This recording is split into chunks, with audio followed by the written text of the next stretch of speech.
Thank you for joining us today for our program Marketing the Movement, How Women Won the Right to Vote. My name is Olivia Errico and I am the program coordinator here. And today I'm joined by Lisa Hendrickson. Together we're going to be talking about our traveling exhibit, which if you are here with us in person, you can see set up in the back of the room. So Lisa, who I'm joined by, has pursued a career in the apparel design and merchandising field for over 30 years. After volunteering with the Alice Paul Institute, she joined the board of directors 4 years ago. In 2018, she began working with Thomas Dublin, who was creating a free database of suffragist biographies from all 50 states. In addition to managing the New Jersey volunteer biographers, she researched and wrote over 20 biographies herself. So, Marketing the Movement tells the story of how suffragists at the beginning of the 20th century developed a visual brand to help change public opinion about women's suffrage. They used specific colors and symbols and new advertising techniques in order to communicate pro-suffrage messages to a wider audience. I'm going to talk a little bit about the emergence of consumer culture at the beginning of the 20th century, and then I'll pass to Lisa, who's going to tell us a little bit more about her process of creating the exhibit and also a little bit more about New Jersey suffragists. I'm just going to share the screen real quick.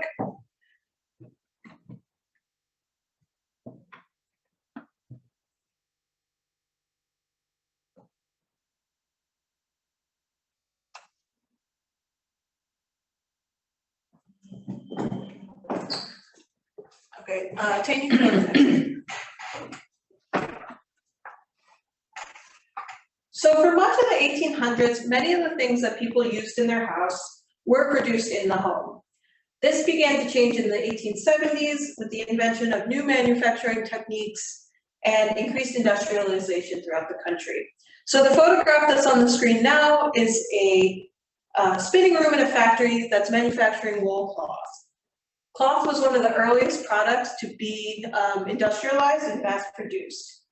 By the last third of the 19th century, people in cities could buy pre-made food, clothes, and furniture, which were all things that they used to make in-home by themselves.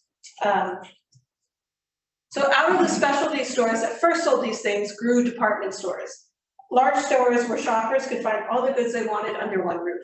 Next slide.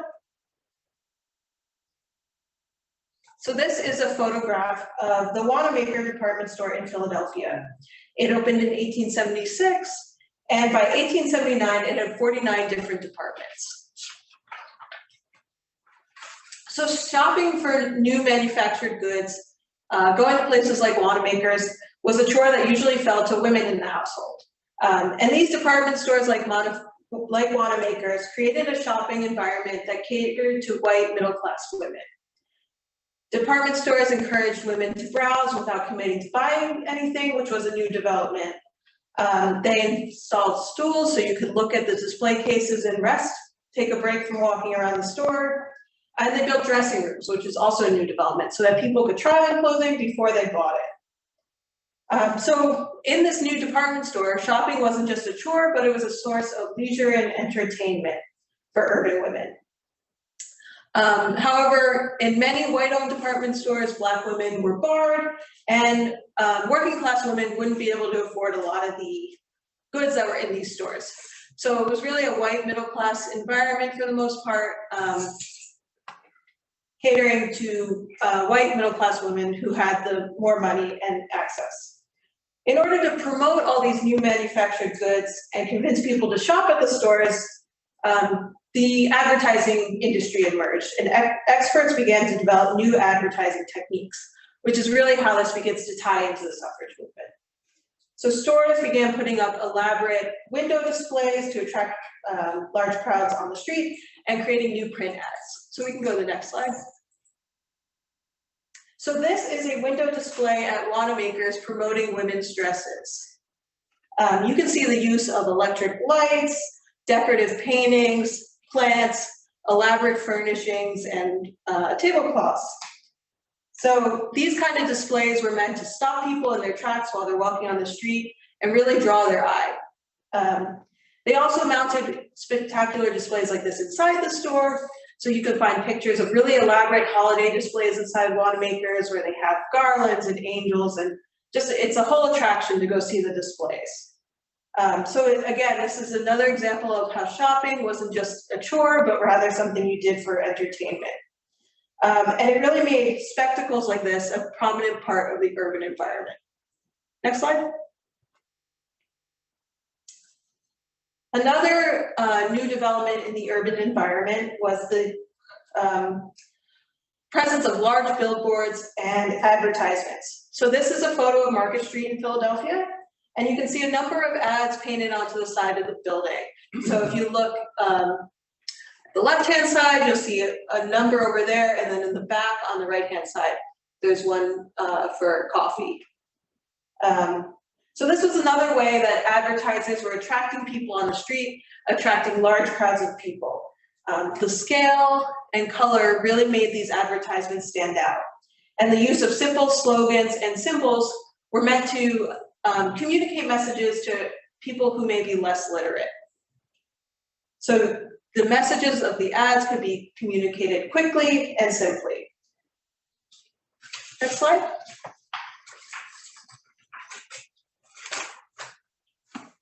And while print advertising in newspapers had existed for a long time, advertisements at the beginning of the 20th century began to promote products as part of a narrative or story instead of just saying what the store was selling at that time.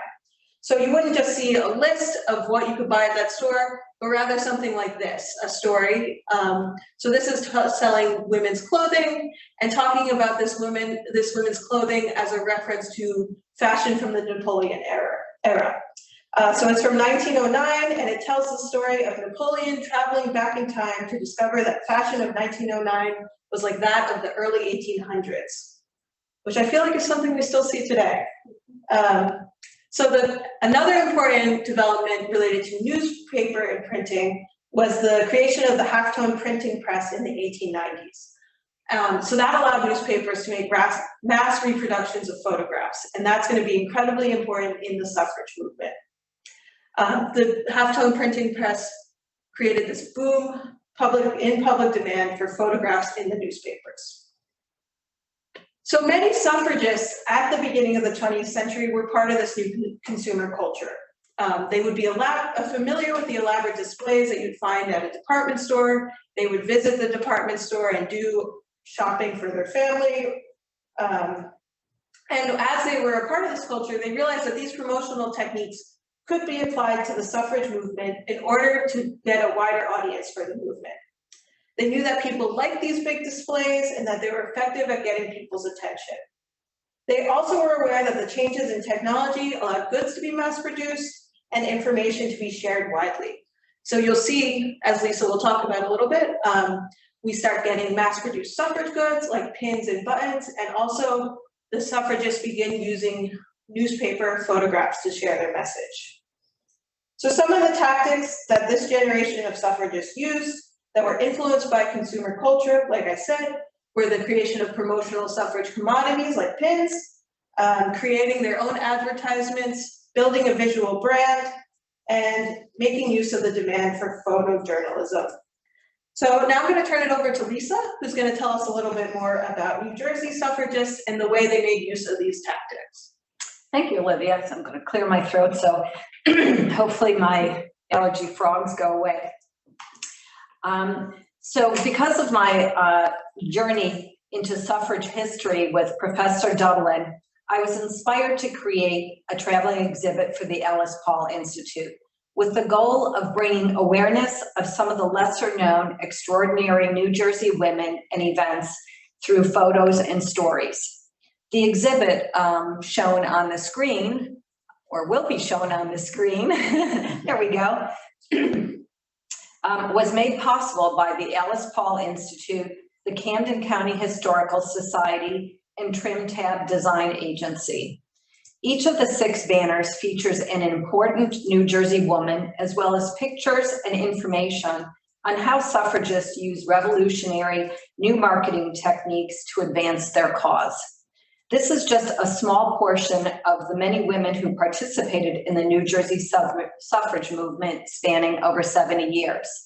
In the New Jersey section of the database I manage, we did 140 biographies of New Jersey suffragists, which still doesn't even cover all that worked on the projects.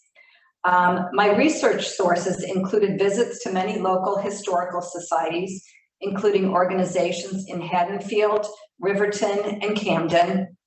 In addition, I reviewed photographs and documents from the New Jersey Historical Society in Newark, the Library of Congress, the National Women's Party archives, the Rutgers, New Brunswick, and Bryn Mawr Special Collection libraries, and I spent countless hours looking through newspapers.com at historical newspapers.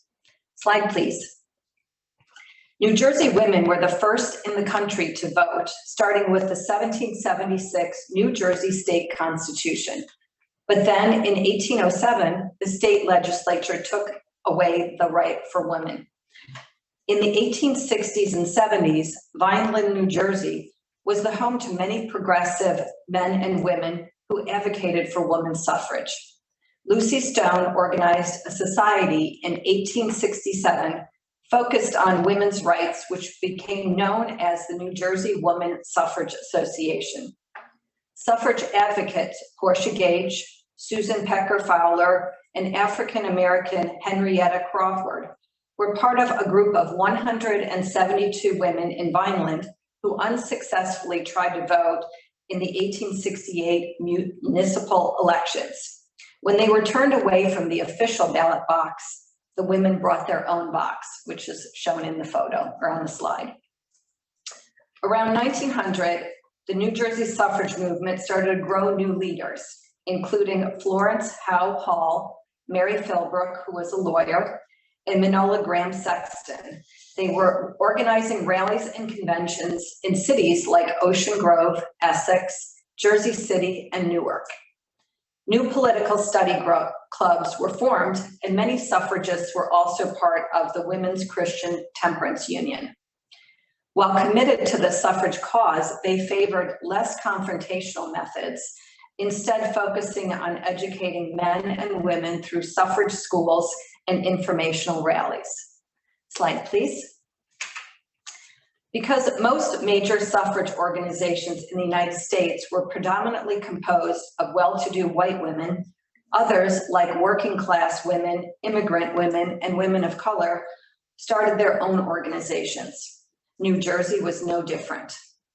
Around 1913, some suffragists took a more radical approach to the cause, including New Jersey women Alice Paul, Nina Van Winkle, Allison Turnbull Hopkins, Lillian Feckert, African Americans Florence Spearing Randolph, Violet Johnson, and Armida Douglas, and labor leaders Melinda Scott, Martha Klatchkin, and Mary Dubrow. Slide, please. Branding the movement. Alice Paul, one of America's most important suffragists, was born in Mount Laurel, New Jersey. Her Quaker upbringing shaped her vision that women and men should be equal partners in society. Education was very important to the Paul family, and Alice earned a total of 6 degrees. While working in England, she became transformed by the militant suffrage movement there. Returning to the United States in 1910, she used what she learned to reshape the American suffrage movement. Paul envisioned and implemented radical concepts which successfully changed the direction of the movement and public opinion.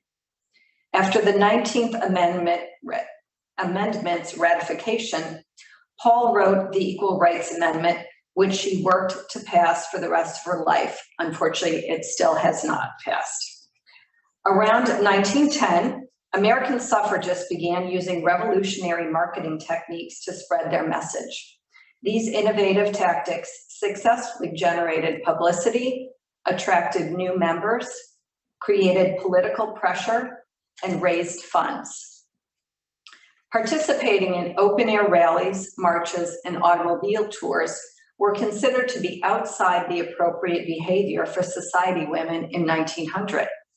More radical suffrage groups, including the National Women's Party, mixed wealthy and working class women, and began using these tactics to call attention to the movement, trying to influence public thought and government officials. The 1915 New York City suffrage parade, as shown here, was a spectacular event, including more than 50,000, pretty amazing, women marching in carefully choreographed groups. New Jersey was represented by participants across the strait, including the women of Bayonne pictured in the photograph. This slide also shows some examples of how suffragists created a visual brand strategy, utilizing colors, symbols, and slogans to advertise the message in many areas of the country, as literacy was not widespread in immigrant, working class, and rural communities.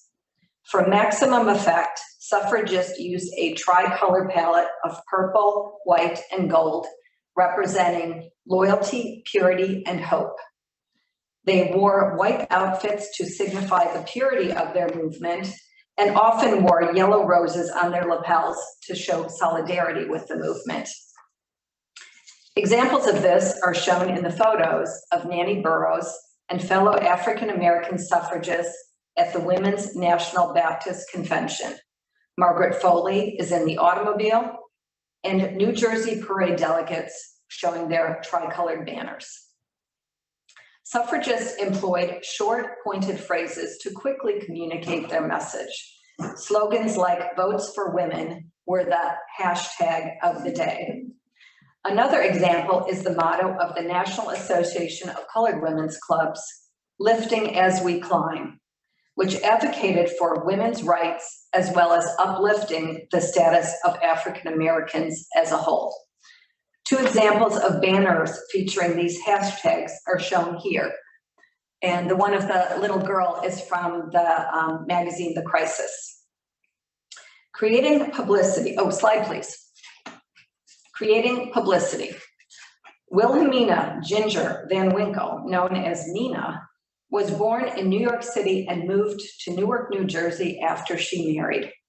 After studying social work in college, she became a lifelong advocate for women's rights. Van Winkle organized the Women's Political Union of New Jersey and became its president from 1912 to 1916. She generated publicity for the movement by participating in many staged public events. Prominent suffragist Harriet Stanton Latch was quoted, "Under the efficient Van Winkle regime, New Jersey was shaken wide awake." After 1920, Van Winkle shifted her energies, becoming one of the country's first policewomen and working for the U.S. Food Administration in Washington, D.C. Quite an interesting woman she was. Both Mina Van Winkle and Alice Paul were masters at envisioning and implementing well-produced PR events that generated a high level of press coverage. Suffragists portrayed themselves as crusaders, championing their cause for democracy by staging public performances and events meant to dazzle audiences and generate publicity. One such New Jersey event was the Handing on the Torch of Victory demonstration held in August 1915, shown on the slide. Mrs. H.O. Havemeyer, representing New York, took a large bronze torch halfway across the Hudson River on a tugboat, where she delivered it to New Jersey suffragist Mina Van Winkle. After receiving the torch, as shown in the photo, Van Winkle took it on an automobile tour through New Jersey, with the first stop being Jersey City, then on to a rally in Military Park in Newark, finally continuing on a months-long tour across the state of New Jersey. Other stunts included the 1913 Women's Procession in Washington, D.C., which Alice Paul organized. Suffragist and labor lawyer Inez Milholland led the parade seated on her horse, followed by more than 5,000 men and women organized by state and by occupation. Public performances of pageantry were staged in front of government buildings at the end of the parade, as shown in these photos. So must have been pretty amazing event to attend. Imitating Betsy Ross, Alice Paul is shown sewing a star on the suffrage flag each time a new state ratified the amendment. And as Olivia said, department stores were a new entertaining form of shopping. Suffragists capitalized on the store's foot traffic, positioning live women in store windows to sell the movement, as shown in the photo. Pretty clever. Slide, please. Spreading the word. Florence Spearing Randolph was an African-American activist, suffragist, and ordained minister. Born in South Carolina, she moved to Jersey City, New Jersey around 1885 and worked as a dressmaker. Randolph, a lifelong Christian activist, was a member of the Women's Christian Temperance Union and several missionary organizations. In 1915, she founded the New Jersey Federation of Colored Women's Clubs and joined the New Jersey Women's Suffrage Association's executive board in 1919. One of the first women ordained as a minister in the African Methodist Episcopal Zion Church, Randolph became the pastor of the Wallace Chapel AME Zion Church in Summit, New Jersey in 1925, a position she held for over 20 years. Churches were often the place African-American suffragists held their meetings and listened to suffrage speeches. Randolph used her pulpit to guide change in the church, to rally against social injustice, and to advocate for women's rights. African-American women wanted to participate in the movement, but were not welcome in established suffrage organizations and women's clubs. So they formed their own groups, including the National Association of Colored Women's Clubs, which advocated for women's rights, as well as uplifting the status of African Americans as a whole. New Jersey working class social activists Violet Johnson, Blanche Harris, and Bessie Brown Mention worked tirelessly for women's rights as well as African American rights. Violet Johnson, a founder of the Fountain Baptist Church in Summit, New Jersey, became active in politics, lobbying for unemployment relief and social welfare programs. Suffragists used the written word in carefully crafted propaganda to create provocative billboards, posters, banners, pamphlets, and cartoons. In addition, movies, plays, and songs were created to spread the word to audiences who might not be able to read or have access to newspapers or urban events. There was a lot of still very rural areas across the country. As shown in the photos of cartoonist Nina Allender and the New Jersey Women's Political Union poster shows some of these provocative propaganda. Suffrage booths offered information and encouraged people to vote yes for women's voting rights, as seen outside the 1914 Congressional Union headquarters in Atlantic City, and shown here up on the screens. Suffrage groups created their own newspapers and magazines like the National Women's Party paper, The Suffragist, to cover the movement's progress from their own point of view. While suffrage activities by women of color were not well documented, the NAACP magazine, The Crisis, did cover suffrage activities in the African American community. One way to gauge a new recruit's ability to organize meetings and events was to see her skill in selling newspaper subscriptions. So you had to work to get to be a suffragist. An example of that is shown in the photo of two young women selling The Suffragist on the Atlantic City boardwalk in 1914. Slide, please. Staging political protests. Allison Turnbull Hopkins, best known as one of the Silent Sentinels, was born in Morristown, New Jersey. Initially active in local social and charitable organizations, she later joined the women's suffrage movement as a member of the Women's Political Union. Hopkins became a vociferous opponent of President Woodrow Wilson due to his refusal to address suffragist demands. In 1917, she positioned herself directly outside the White House gate so that President Wilson could not avoid seeing her with a banner which read, "Mr. President, how long must we wait for liberty?" This led to her arrest, and she was sentenced to 60 days in jail, but was pardoned after only 3 days. Afterward, Hopkins toured New Jersey, giving speeches to raise awareness and sympathy for the cause. In 1923, she retired from public life and moved to New York City. Radical suffrage groups used open-air rallies, picketing, and marches to call attention to the political demands of women. The first open-air rally in New Jersey took place in East Orange in 1909, led by New Jersey suffragist Martha Klatchkin, an immigrant of Russian Jewish heritage. She was a gifted speaker who devised the tactic of suffrage barkers, who delivered outdoor lectures to empty air until crowds assembled. Sometimes they talked for 24 hours straight. Whew. Other radical protest examples included the February 1913 hike from New York City to Washington, D.C., as shown in the photos on the left, organized by Rosalie Gardner Jones.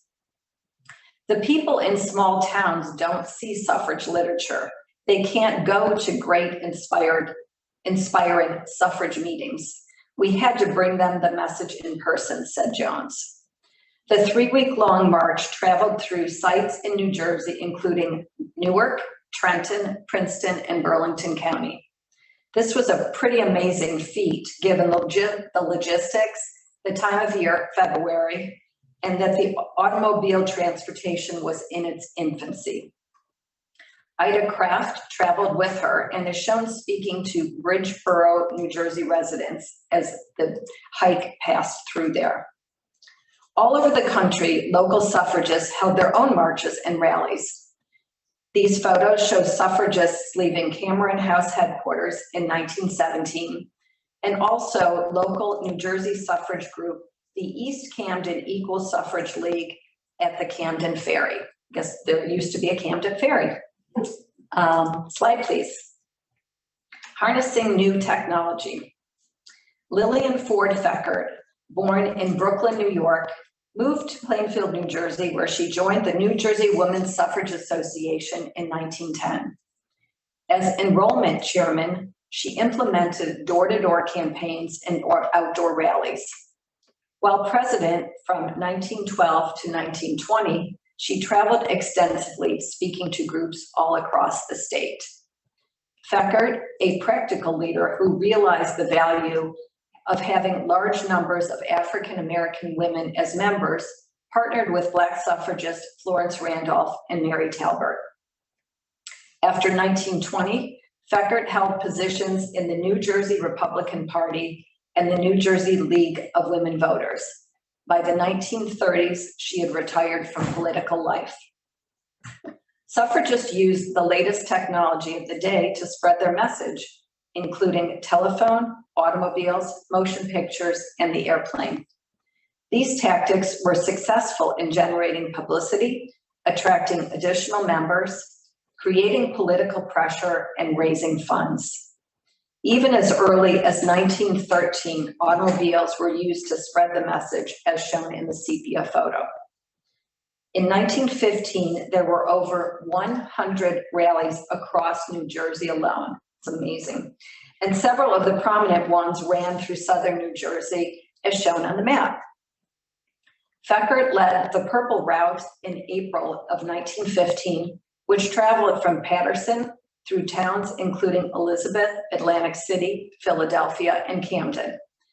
Then in September 1915, a rally shown in green, sponsored by Burlington County suffragists, made a 3-day tour of Burlington, Camden, Cumberland, Gloucester, and Salem counties.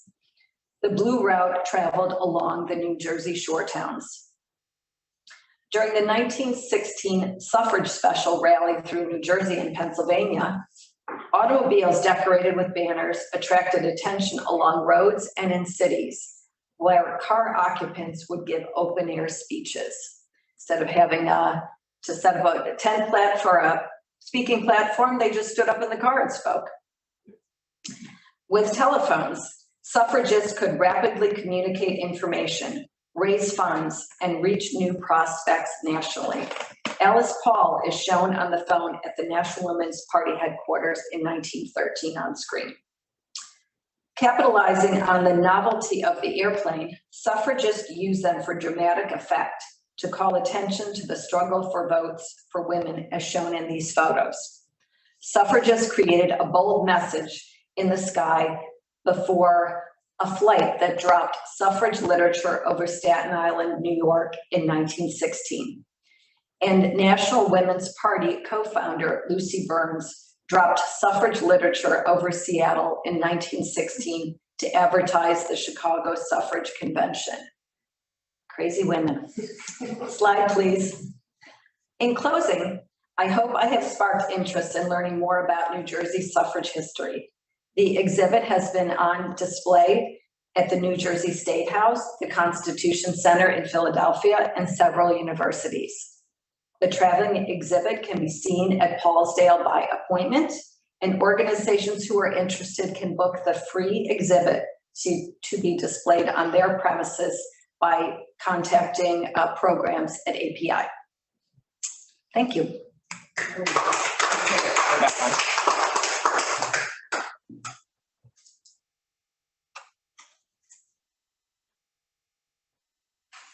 Oh, sorry, I pressed it too many times.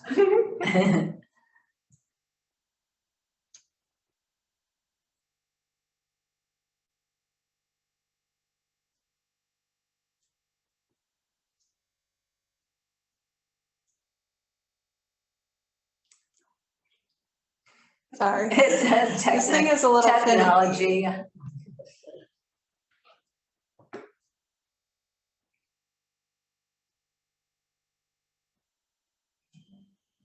Okay, I hear it.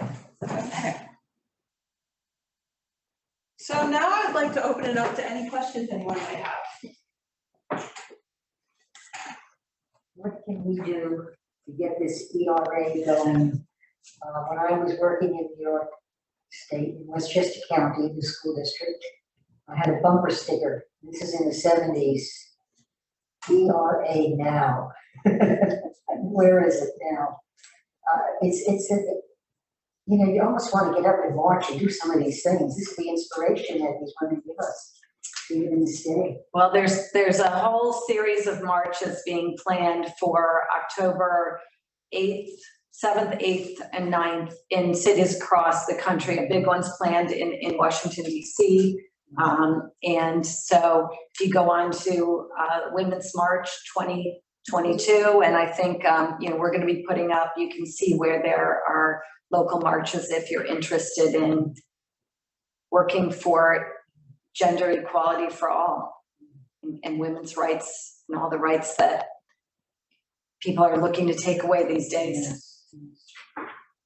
It's heartening to know that that's in process. Oh, yeah. Olivia, I feel like you could speak to that a little bit more too, is how it is a press issue. Like there are so many things going on these days that, I don't know, in general, maybe you don't want to talk about, but I'm sorry, I don't know if I understand. well, the ERA, helping the ERA get passed, I feel like something is just being loud about it and having it all up, Yeah, totally. I think something that, we can, looking at the presentation, thinking of all the different techniques that the suffragists used to spread their message.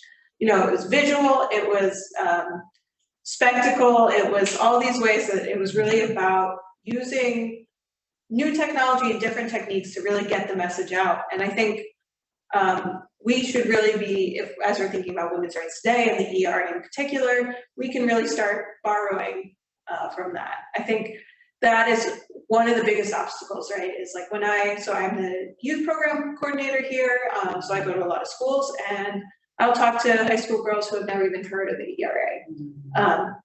So I think, creating publicity and spreading the message are two things that we could still be doing today. Are we doing anything to get the legislators, state legislators, or maybe the country, but especially state legislators, to include this kind of thing as part of their curriculum in every school in New Jersey? Or is it still a more of a local event? I mean, I know that some of the schools here have, you know, women in history days and things like that. But is anybody doing anything, or do we know of anybody doing anything in the state legislature to bring back women's history as part of a curriculum? You know, that's a great question. I don't know that information off the top of my head, but it's something that I should definitely look into. Call Troy. And whoever, anybody. Troy and everybody Corey, call. yeah. Yeah, I mean, because it's been going on for so long now. I mean, in the 70s, we all knew. I mean, you couldn't deny what was going on in the 70s with the ERA. I mean, you just couldn't get away from it. We were burning our bras in the streets. We were doing a whole lot of crazy stuff then.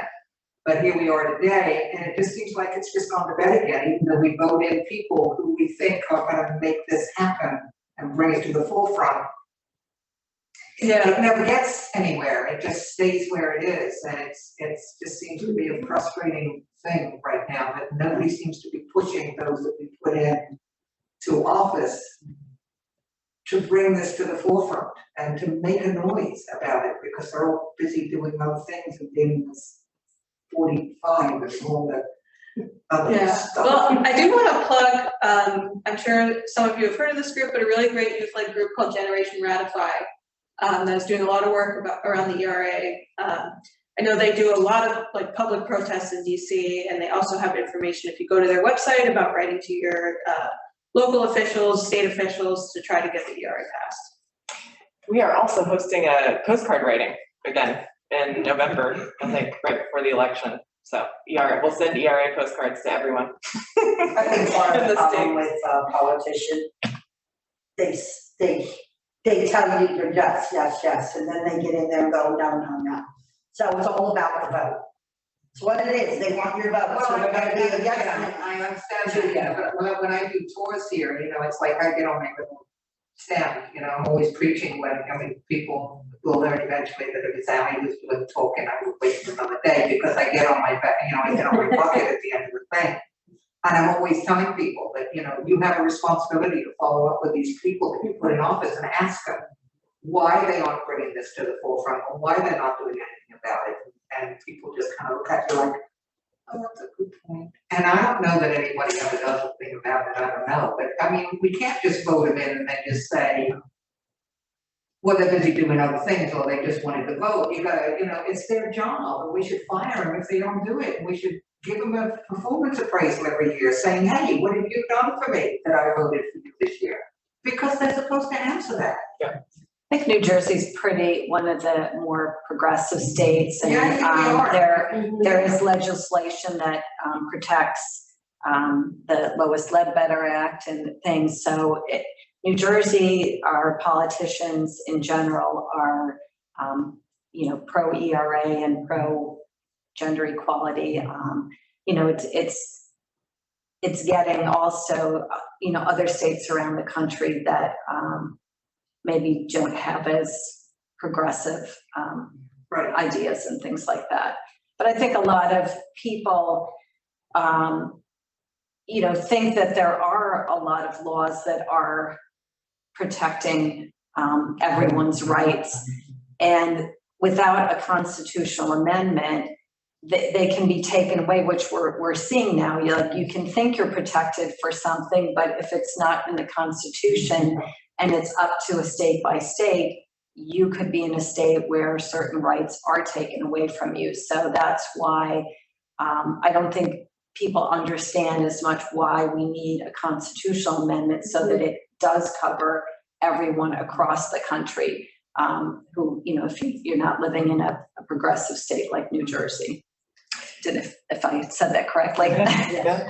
I have a couple questions from our online folks. Okay.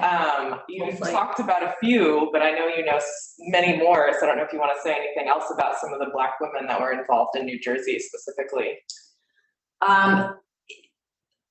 Thomas Dublin and myself and some other volunteers worked really hard to try to find out details on as many African-American suffragists as we could.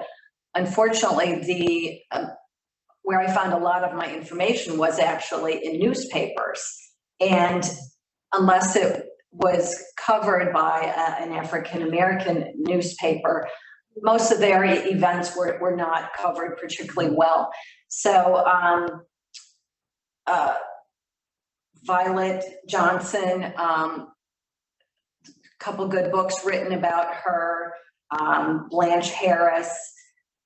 I found a woman, Bessie Brown, mentioned in the Princeton area. I was able to research about her work in that area. But especially on Thomas Dublin's website, you can actually search by, I think it's called sort of moderate suffragists, radical suffragists, and then there's a section of just African-American suffragists, so that you're not trying to look through, 2,500 biographies. And so you can sort it and actually see. I want to say we were able to find and write enough about 20 in New Jersey. But he's continuing that part of the project as more names are uncovered and as we can find information about them. It's really cool. Our lovely affiliate, Susan Philpott, hi Susan, asked, were Alice Paul and the National Women's Party especially innovative in marketing their cause, or were other social movements at the time using similar tactics, which you'll talk about a little bit? I feel like I can talk to this a little bit. So one thing that I think there were certain things they were very innovative about and certain things that other social movements were using as well. In particular, just based on my kind of research and my background, the labor movement had been innovating and using the soapbox speech for an incredibly long time. In my work, I've done some research on more specifically the Philadelphia area, Pennsylvania suffrage movement, and they're in Caroline Katzenstein's book, that I can't remember the name off the top of my head. She tells this story of the Philadelphia suffragists wanting to stage a soapbox speech, and they don't have the stand that they need. And so they meet a man from the Philadelphia Socialist Party, and he's the one that helps them get their soapbox speech together.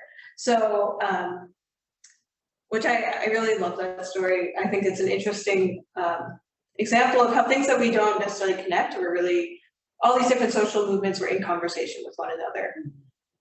So these techniques were being used in many different places, but my knowledge is really more of the labor movement, the Socialist Party activity. So I know that those soapbox speeches in particular were a huge part of the labor movement. And labor feminists in New York were doing big labor movement suffrage. So talking with working class women who were working in factories on the street using soapbox speeches too. That's it for my online folks. So Okay. Were there many female social and labor activists in the early 1900s, late 1800s, or were they mostly men? Were there a lot of women doing that? I can't speak to, there were definitely women in the labor movement. I'm sure everyone knows the story of the Triangle Shirtwaist Factory fire. So coming out of that movement, that radicalized a lot of women into the labor movement because it was mostly women who were affected by that fire. New York was a really big hotspot of labor organizing. Women were also active in the early Socialist Party. However, the Socialist Party at the time did not have a very good track record on suffrage in particular. Early on, they really did not encourage women who were in the party to get involved in the suffrage movement. They wanted them to organize for suffrage within the party, so only doing it within the Socialist Party. Later on, the party changes their stance on that, and so you get more women, more cooperation in so specifically suffrage groups between socialist women, liberal women, all kinds of labor organizers. it was hard for women who had jobs. Well, and yeah, anyways, it's hard for women to do what they did for the National Women's Party though, and travel so many places. And then getting arrested when they were picketed, lots of women lost their jobs because of course they thought they were going down to DC for a couple days and then they were arrested for several weeks. So I thought that was interesting. Who said, you know, we don't need you in here. Thank you very much. You know, Yeah. they consider them a troublemaker. Yeah. Exactly, yeah. They didn't want women, you know, telling the other women in the factory floor that they should have the right to vote. So getting back to what you were saying about the schools, I'm a very active volunteer, non-parent because this is my oldest and my youngest is 37. But I am very actively involved with Winslow High School and our stage crew there. It is mainly girls that, and my husband teaches these girls because he's the set builder for the school plays. And they come in as freshmen, but they leave their senior year knowing how to measure, hammer, all that stuff, because they are taught. But just as she was saying, these girls know nothing. When I was a teenager, I'm quite sure you're probably close to my age, I remember constantly in the early 70s all about the ERA and burning the bra. There is nothing covering anything like that nowadays. So these girls in high school have no idea. Something beneficial like this, going to the high school, would cause and bring out conversation. Because these kids have no idea. And you know, I don't think, you know, history for a lot of younger people, they're not as interested. I think you get more interest in history as you get older.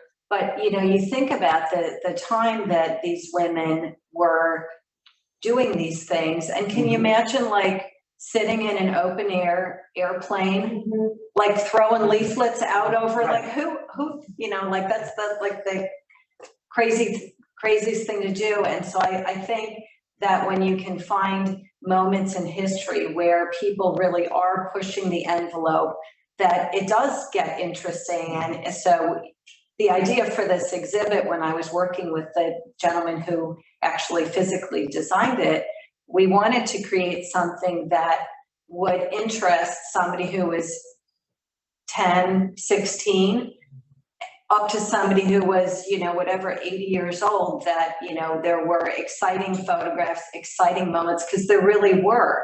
And there were lots of, I'll say, boring, mundane, you know, kinds of things too that happened over the 70 years. But, you know, I think that's important to really get jazzed about some of the exciting things that really did sort of push the movement, and wasn't necessarily appreciated by everybody in the movement. There were a lot of people that said like, oh, you are so unladylike. There's a family in Hoboken, the Stevens family, which created the Stevens Institute.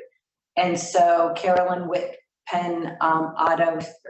Stevens Whitpen Otto, she had a couple marriages, was very active, as was one of her brothers. And the brother was married to a woman who was much more wanting to be like a society lady. And once they, you know, she was okay with raising money and saying I'm a suffragist, but once they started doing the protests and the parades and things, she just said, oh no, this is like not ladylike. I'm not going to be part of this. So it wasn't necessarily embraced by everyone, but it did get the message out there and created enough of it. You know, they say the squeaky wheel usually gets the job done. There are a lot of squeaky women. Is Alice Paul doing anything as far as calling school districts to encourage them to include this story in their curriculum at all? So I mean, a lot of, yes, like through our school programming, a lot of this is a part of the programming that we do with schools, whether it's coming here for a field trip. We're also doing a lot of outreach to start bringing some of our programs to the schools. So we're definitely doing that work. Because of money situation, that would be your best bet is to go to the schools. Yeah. They're not gonna do a field trip for this. I'm being honest, because I know. But for you to go there, yeah, Winslow, you would have to go there. And it's funny because when, my favorite book happens to be Gone with the Wind. And when I start talking with the kids, the girls at the school, or the guys, I always tell them, I know she's not a real person, but what she did at that time frame, women never did that. I said, so I look at her as a strong, powerful woman. Because she took, like I said, I know it's not real, but, to do what she did, like to save her family farm, and everything, which the plantation and stuff. Women did not do anything. They were all proper and stuff like that were bells. So I always tell them, that's how I always portray Scarlett as a very strong, determined woman. Awesome. Yeah. Well, if we don't have any more questions, I want to thank everyone for joining us today, virtually and in person.